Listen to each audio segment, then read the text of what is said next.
Tout commence dans les rues bruyantes et agitées de Lagos, où le destin se réveille sous la forme d'un simple coup d'œil. Robert, un homme bien installé, à la vie rangée, au succès visible dans chaque détail de son costume et de sa voiture, traverse la ville comme tous les matins, assis à l'arrière de son SUV. Soudain, alors que le véhicule ralentit à cause d'un nid de poule, son regard est attiré par une scène qui le fige. Sur le trottoir, adossée à un arbre, une femme en haillons, épuisée, tenant contre elle deux petits garçons affamés, le regard vide. Et cette femme, il la reconnaît. Malgré les années, malgré la misère, malgré la saleté, c'est elle. Amaka.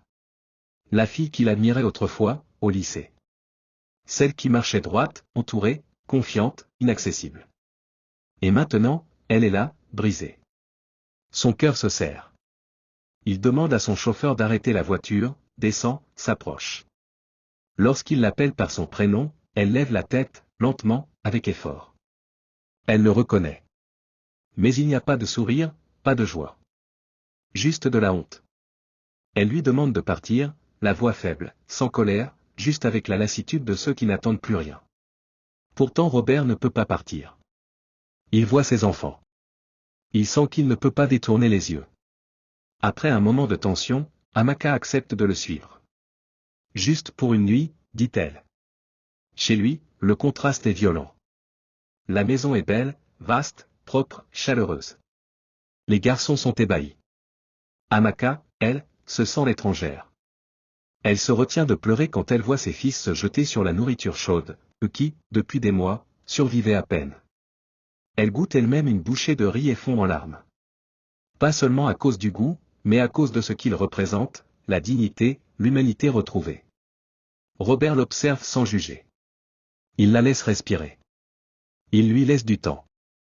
Dès le lendemain, il commence à reconstruire, pierre par pierre, ce que la vie a brisé en elle. Il l'emmène dans une boutique acheter des vêtements. Elle hésite devant les prix. Elle dit qu'elle ne peut pas accepter. Il répond qu'elle le mérite. Qu'elle n'est pas en train de profiter, mais de renaître. Les enfants choisissent des habits avec joie. Puis, ils vont à l'hôpital. Les enfants sont un peu faibles, mais rien d'inquiétant. Avec des soins, tout ira bien. Et pour la première fois depuis des années, Amaka sent le poids dans sa poitrine s'alléger. Elle finit par lui poser la question qui lui brûle les lèvres. Pourquoi fais-tu tout ça? Il répond simplement, parce que je tiens à toi. Mais elle n'est pas prête à croire en la gentillesse. Elle pense qu'il attend quelque chose. Il lui dit alors, ne me fais pas confiance tout de suite. Mais avance, pas à pas. Et il lui propose un emploi dans son entreprise. Elle panique. Elle ne sait plus comment on travaille. Elle a peur de ne pas être à la hauteur. Elle a peur du regard des autres. Mais il l'encourage. Il croit en elle. Les débuts sont difficiles. Elle fait des erreurs, oublie des consignes, doute d'elle-même à chaque instant. Mais Robert ne la laisse jamais tomber. Et elle tient bon. Elle observe, apprend, progresse. Un jour, elle gère seule un client difficile. Et elle s'en sort. Robert la félicite. Elle sourit. Un vrai sourire. Celui d'une femme qui commence à se reconstruire. Ses fils aussi changent. Ils rient, jouent, vont à l'école. Ils appellent Robert, tonton Robert, s'attachent à lui, le suivent partout. Il devient une figure stable, presque paternelle. Et Amaka, chaque soir, regarde cette paix s'installer sans oser y croire. Mais un jour, le passé revient, brutal. Emeka, le père des enfants, celui qui l'avait abandonnée enceinte, celui qui avait disparu sans laisser de traces, réapparaît. Il apprend par des rumeurs qu'Amaka vit chez un homme riche.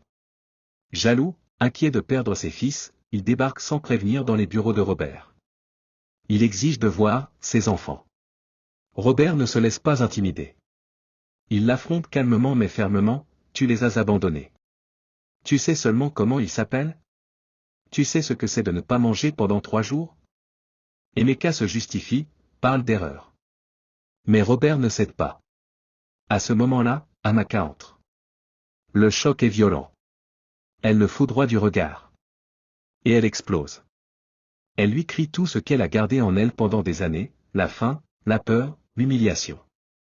Elle lui rappelle qu'il a choisi de partir. Qu'il a fui. Et qu'il n'a plus aucun droit. Mes fils sont à moi.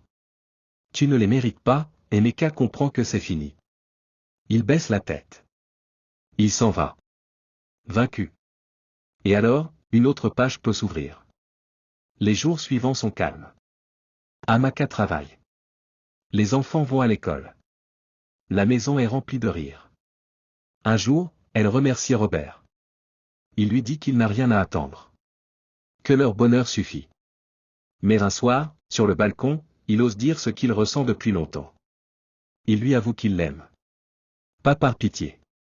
Pas à cause du passé. Mais parce qu'il l'a choisie aujourd'hui, pour ce qu'elle est. Il lui demande de ne pas le choisir par gratitude. Mais de le choisir si, un jour, elle l'aime en retour. Amaka est bouleversée. Elle ne répond pas tout de suite. Mais dans ses yeux, une porte s'ouvre. Celle de l'espoir, d'un amour lent, sincère, et réparateur.